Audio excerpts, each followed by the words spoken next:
Oi, eu sou o professor Igor, professor de Química, e hoje vamos falar de tabela periódica. Vamos entender um pouco a classificação dos elementos químicos. Olha a sua tabela aí. Ela é basicamente nesse formato, certo?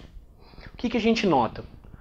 Os elementos da esquerda, aqui, vão ser os elementos que a gente vai chamar de representativos. Tanto eles, quanto os daqui da ponta direita.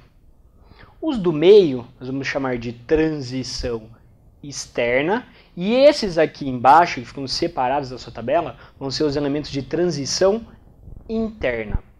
Vamos entender um pouco mais disso.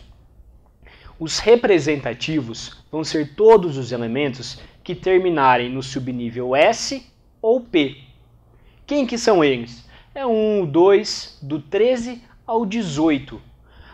Antigamente, a gente já falava que esse aqui era o grupo A da tabela periódica. Mas a gente não usa mais essa numeração, grupo A ou B. Por isso é do 1, 2, 13 até o 18. Os elementos de transição externa, são esses caras aqui do meio, são todos que terminam a sua distribuição eletrônica no D, no subnível D. É todo mundo que está aqui, ó, faltando nos representativos, do 3 ao 13.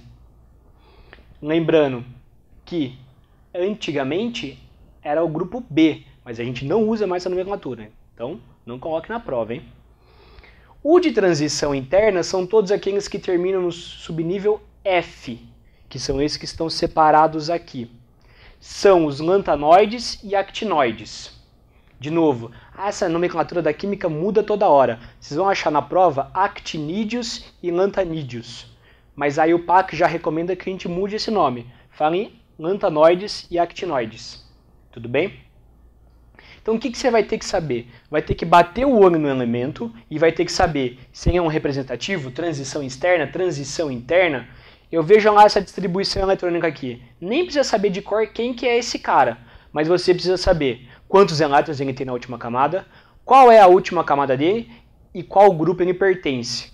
Bom, se eu falar, tudo bem, ó, ele tem 2 camadas, na última camada ele tem 7 elétrons. E ele terminou no P, terminou em S ou P, é um elemento representativo. Você sabe que ele está numa dessas pontas. Se terminar em D, por exemplo, olha esse elemento todo aqui. Faço a distribuição eletrônica dele. Vejo que no final terminou em D. Você sabe que em algum lugar aqui, desse meio aqui, está o seu elemento. Então é de transição externa. Você pega esse elemento enorme aqui, olha o tamanho do elemento. Mas você sabe que ele terminou em F.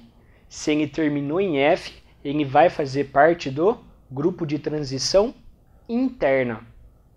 Tudo bem? Então a gente sabe mais ou menos onde está o seu átomo na tabela periódica só de fazer a distribuição eletrônica dele. Tudo bem? Isso foi representação dos elementos químicos. Obrigado.